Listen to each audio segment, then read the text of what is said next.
Aj vy máte pocit, že stretching nemá zmysel? Veď vám to predsa nepomôže zosilniť a chudnúť sa pri stretchingu tiež nedá. Tak prečo každý dobrý tréner povie, že je stretching taký dôležitý? Všetci dobre vieme, že cvičenie spôsobuje skracovanie svalstva. A je to práve stretching, ktorý dokáže tento proces zvrátiť. Vďaka tomu, že sa zameráte aj na flexibilitu, budú vaše svaly a kĺby schopné vykonávať plnú dráhu pohybu, a to s ľahkosťou. Dynamické aj silové tréningy si práve toto vyžadujú, čiže zvýšením vašej flexibility dosiahnete, že vaše svalstvo bude pracovať vo väčšej harmónii, nehovoriac o tom, že skrátené svalstvo sa nedá posilniť, keďže nemá priestor kam rásť. Netreba samozrejme zabudnúť ani na fakt, že stretching je nutný pri riešení rôznych disbalancií, ktoré sa najčastejšie prejavujú práve ako bolesti chrbtice, krku či ramien. Pri tréningoch s vlastnou váhou je flexibilita ešte dôležitejšia. Náročnosť tréningu sa totiž nemení pridávaním ďalšej váhy či činky, ale zmenou cviku na jeho ťažšiu variantu, ktorá si častokrát vyžaduje komplexnejší pohyb.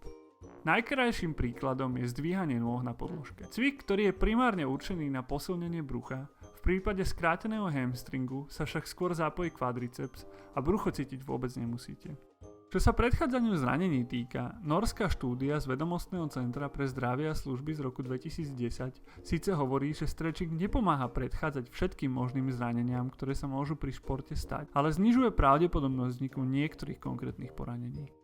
Ako vidíte, výhod stretchingu je naozaj veľa a mal by ho obsahovať každý tréning, ale aj pri ňom treba dodržiavať isté zásady, aby si človek neublížil a stretching bol efektívny.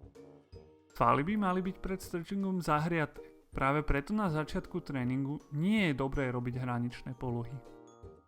Stretching by mal byť statický, to znamená, že počas neho by ste nemali robiť rôzne pohupy dopredu, dozadu a podobne. Každý sval by mal byť strečovaný osobitne a pomaly. V žiadnom prípade nezadržiavajte dých a výdych slúži na posunutie sa v pozícii ďalej.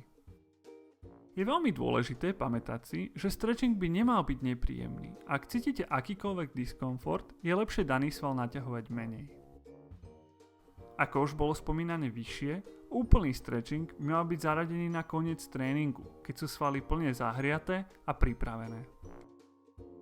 Vďaka stretchingu sa teda vyhnete rôznym zraneniam a budete schopní vykonávať ťažšie varianty cvikov. A tým pádom bude váš progres podstatne rýchlejší.